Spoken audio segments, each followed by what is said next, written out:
Selamat malam, perkenalkan saya Francisca Eri Puji Astuti dari Prodi Manajemen semester 2. Di sini saya akan menjawab pertanyaan lingkungan selalu berubah. Bagaimana lingkungan internal dan eksternal dapat mempengaruhi organisasi?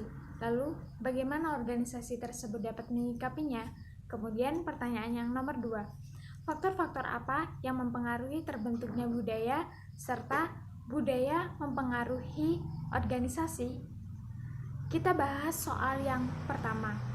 Lingkungan dibagi menjadi dua, yaitu lingkungan internal dan lingkungan eksternal, di mana lingkungan internal ini terdiri dari pekerja atau sumber daya manusia, kemudian dewan komisaris, dan pemegang saham. Kemudian di lingkungan internal ini memiliki 5 faktor, yaitu money, methods, material, dan market, di mana kelima faktor ini sangat mempengaruhi suatu organisasi. Kemudian lingkungan eksternal. Lingkungan eksternal ini meliputi lingkungan eksternal mikro dan lingkungan eksternal makro, di mana eksternal makro merupakan suatu organisasi yang dapat melakukan aksi dan reaksi. Lingkungan eksternal ini terdiri dari pemerintah, pemegang saham, kreditor, dan konsumen. Kemudian eksternal makro. Eksternal makro ini terdiri dari teknologi, sosial budaya, politik, dan hukum. Oleh karena itu, lingkungan eksternal makro ini tidak dapat dikontrol oleh pihak-pihak manapun ataupun organisasi. Kemudian, di sini saya mengambil contoh pengaruh eksternal dan internal dalam bisnis. Masalah pada bidang konveksi. Apabila terjadi masalah dalam satu faktor tetapi yang lain terpenuhi, tetap saja akan menimbulkan keterhambatan pada proses perusahaan. Kemudian,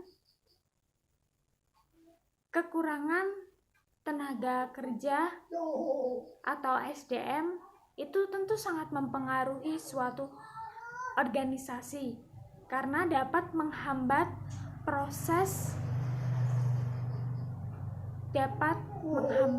suatu proses organisasi tersebut, karena akan menghambat suatu pekerjaan yang mestinya bisa dikerjakan secara cepat, tetapi karena kekurangan sumber daya manusia, maka pelanggan akan merasa kecewa dan pelanggan tidak mau lagi berlangganan di konveksi tersebut. Kemudian pekerja pun akan merasa kecewa karena para pelanggannya sudah tidak mau lagi berlangganan di konveksi tersebut. Kemudian apa yang bisa dilakukan oleh organisasi? Organisasi harus melakukan POAC untuk mencapai tujuan secara efektif dan efisien.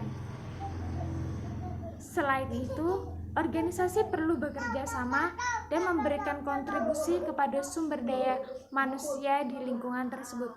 Kemudian kita membahas soal nomor 2, yaitu faktor apa yang mempengaruhi terbentuknya budaya. Di sini budaya timbul karena adanya komunikasi,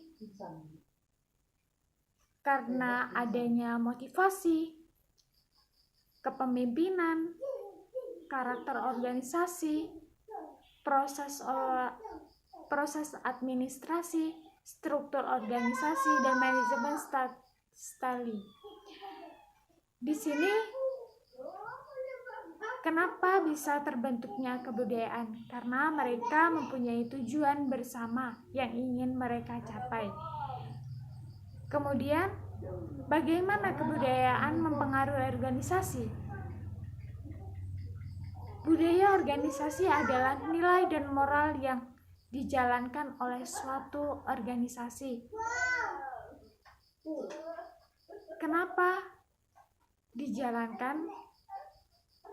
Karena di dalam suatu kebudayaan organisasi meliputi anggota organisasi, staf bisnis organisasi, asosiasi profesi, dan budaya masyarakat, di mana keempat faktor ini berkaitan dengan kebudayaan organisasi. Sekian jawaban yang bisa saya sampaikan. Terima kasih. Gentiaras Solusi Cerdas.